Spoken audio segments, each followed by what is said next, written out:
President Biden has appealed for national unity ahead of the commemorations 20 years on from the 9/11 attacks on the United States. He paid tribute to the nearly 3,000 people killed when al-Qaeda terrorists crashed airliners into the World Trade Center in New York and the Pentagon in Washington. Lawyers for the American woman suing the Duke of York over sexual assault allegations say they've successfully served him with legal papers, a condition for the lawsuit to proceed. A judge must now decide if the papers were indeed served. Prince Andrew has always strongly denied the allegations. Excitement's growing ahead of the women's singles final of the US Open. For the first time in more than 20 years, both competitors are teenagers. Leylah Fernandez from Canada will face the British player Emma Raducanu. Judge Laura and I are honored to be with you. Madam Vice President, Vice President Cheney, Governor Wolf, Secretary Holland, and distinguished guests. 20 years ago, we all found in different ways, in different places, but all at the same moment, that our lives would be changed forever. The world was loud with carnage and sirens, and then quiet with missing voices that would never be heard again. These lives remain precious to our country and infinitely precious to many of you. Today we remember your loss, we share your sorrow, and we honor the men and women you have loved so long and so well. For those too young to recall that clear September day, it is hard to describe the mix of feelings we experienced. There was horror at the scale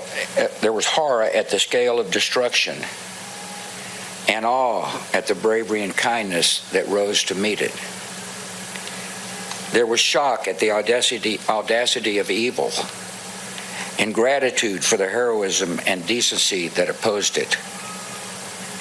In the sacrifice of the first responders, in the mutual aid of strangers, in the solidarity of grief and grace, the actions of an enemy revealed the spirit of a people, and we were proud of our wounded nation. In these memories, the passengers and crew of Flight 93 must always have an honored place.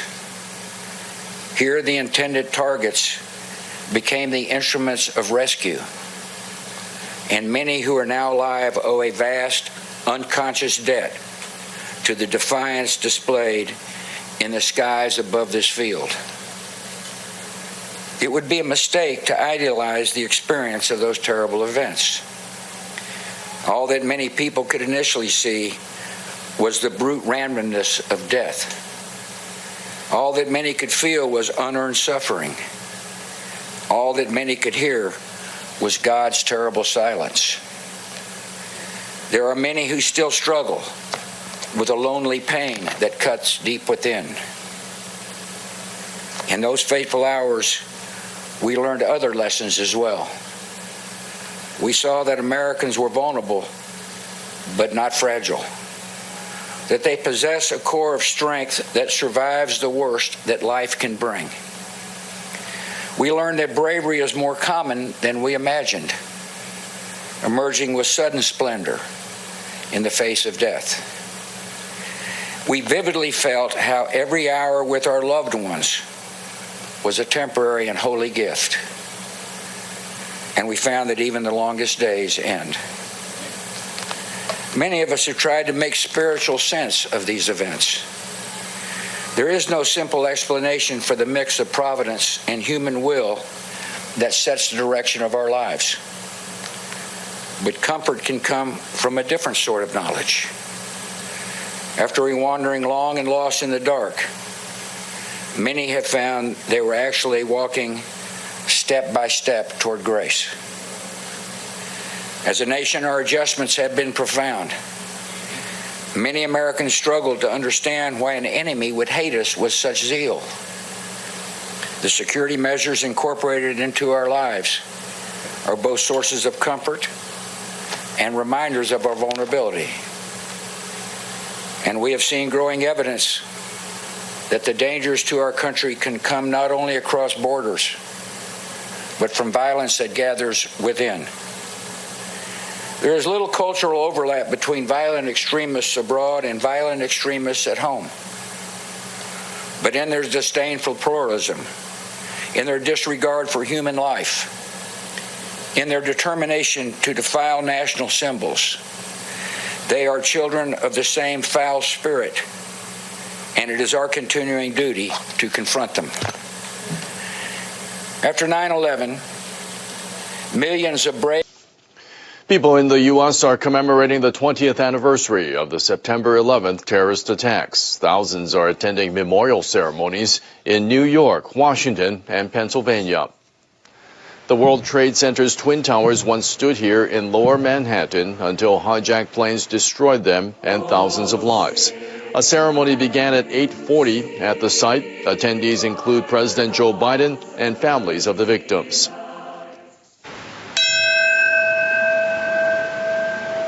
Six moments of silence were scheduled. These correspond with the times when each of the Twin Towers was struck and when they collapsed, as well as the times of the attack on the Pentagon and the plane crash in Pennsylvania. The attacks killed 2,977 people, including office workers, police officers, and hundreds of New York City firefighters who rushed into the burning towers. The name of each victim was read. Years we have filled with speaking out on my daughter's behalf and calling on many more precautions, and also for the history to be remembered not as numbers and a date, but the faces of ordinary people who looked a lot like Sarah. The 9/11 attacks on the U.S. sent shockwaves around the world and led the country to begin a conflict in Afghanistan described as America's longest war. The assaults took place on the morning of September 11, 2001. Members of the Islamic militant group Al-Qaeda hijacked 4 passenger planes. They flew 2 of them into the Twin Towers of the World Trade Center in New York. They flew another into the Pentagon in Washington, D.C. The 4th plane crashed in a field in Pennsylvania after its passengers fought back against the hijackers. Nearly 3,000 people died and thousands of others were wounded. The attacks prompted then-President George W. Bush to take military action against Afghanistan. The country was under the control of the Taliban militant group. It was providing a safe haven to Al-Qaeda. Last month, President Joe Biden ordered all U.S. troops to withdraw from the country. Since then, the Taliban have quickly retaken control. Earlier, Biden released a video message. He says it's time for Americans to come together. Unity is what makes us who we are. America at its best. To me, that's the central lesson of September 11th. It's that at our most vulnerable, in the push and pull of all that makes us human, in the battle for the soul of America, unity is our greatest strength.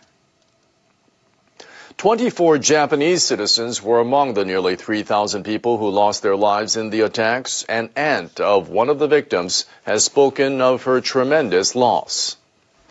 Ota Akemi lives in Nagano Prefecture, central Japan. Her home is decorated with artwork made by her niece. 27-year-old Mori Sanae was visiting the World Trade Center on business when the hijacked aircraft slammed into the buildings. Ota said Mori had wanted to work in the United Nations. This piece is a collage of photographs she made of people from around the world. Ota says she is concerned the withdrawal of U.S. forces from Afghanistan will leave the world more vulnerable to terror attacks. I don't think I can do anything on my own, but if more people learn what lay behind the attacks, I think the world will become a better place little by little. The acting U.S. ambassador in Tokyo has expressed gratitude to Japan for its support and friendship in the aftermath of the attacks. Today, as we pay tribute to those who lost their lives, we also remember the friends and allies who extended their sympathies and stood beside us in that dark hour. He also thanked Japanese firefighters for joining search and rescue efforts at the World Trade Center following the attack. The anniversary holds special significance for emergency workers who flew in to help search Ground Zero. One of them is Shizawa Koichi, a firefighter from Japan. What I saw at Ground Zero is still clear. I remember as if it happened yesterday. When Shizawa heard about the attack, he immediately contacted a friend in New York. His fellow firefighter sent out a cry for help, and Shizawa answered. Nearly a month after September 11th, he and some other firefighters flew to New York to volunteer. Shizawa remembers how access to Ground Zero was restricted out of fear there could be another attack. They were allowed in for only one day. Shizawa had years of disaster experience, but he says this was unlike anything he'd ever seen. I got a 360-degree view of the area. Wherever I looked, everything around me was broken. And I knew thousands of people were still buried under my feet. We had a strong desire to pull them out of there as fast as we could. Shizawa continues to volunteer. In 2011, he helped with the aftermath of the massive earthquake and tsunami that hit northeastern Japan. He also shares his experiences with young firefighters around the world. When I'm at an affected area, I tell myself that we are the only ones who can get these people back to their daily lives. That feeling became stronger after 9/11. If a community ever asks for help, I will try to do as much as I can.